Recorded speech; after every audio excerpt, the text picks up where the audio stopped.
My scary moment was ignited over 20 years ago when I encountered an event that I will never forget. That one single experience greatly impacted me and turned into my life's greatest fear. At the time, I could have never imagined that it would one day be the despair that I had to face directly. I've often asked God why I had to experience the pain that I was scared of the most. I still don't have that exact answer and will likely never know this side of heaven, but I can tell you what it has taught me in the past 5 years.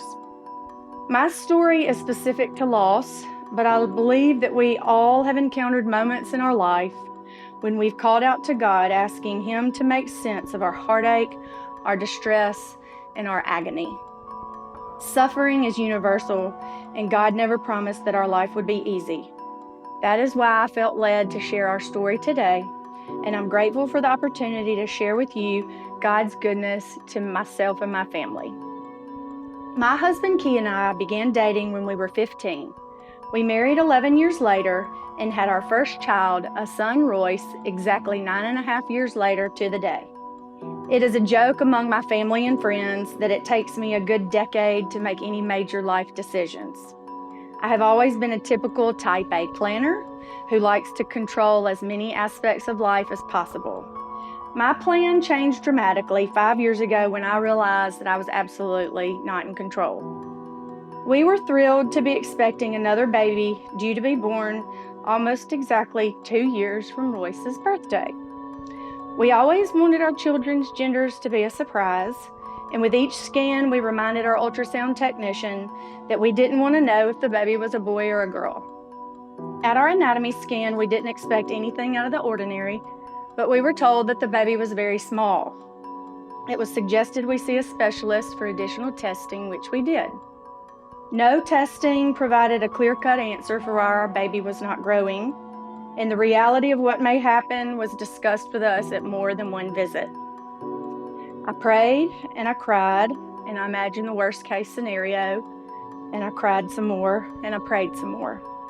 Weeks went by, and I hoped for better news, better scans, until one day I knew something was wrong, and I went in for a visit and was given the worst news I'd ever had to receive personally. There is no preparation for an admission to the women's unit of the hospital to deliver the baby you've carried almost 29 weeks, knowing that your baby isn't coming home.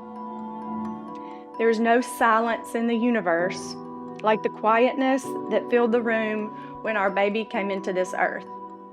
No baby crying, no monitors, just silence. There's no journey like turning into the funeral home parking lot and slowly getting out of the car less than 24 hours after bringing your child into this world.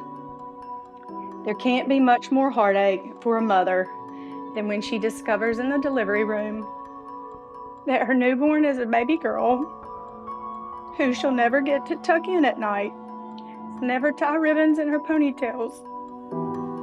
She'll never watch her in a dance recital, and they will never go wedding dress shopping together. It just doesn't make sense.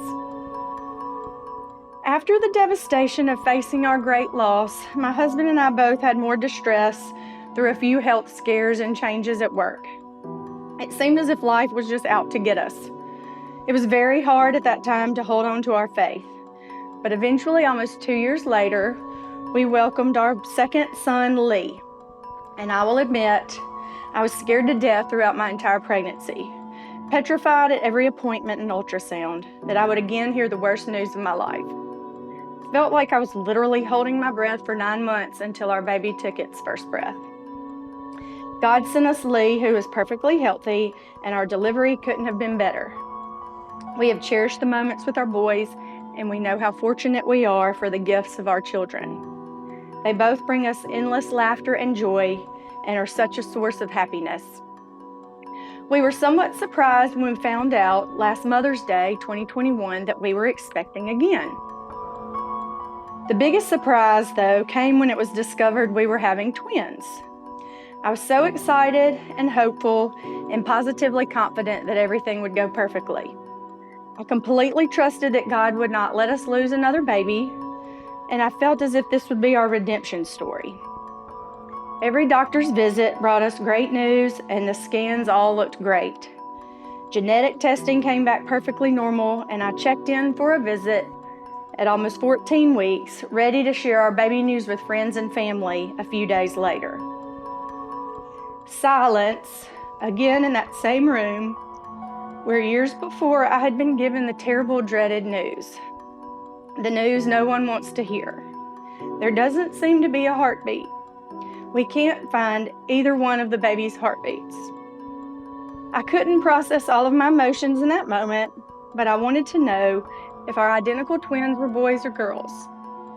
My doctor told me so gently and kindly that they were girls.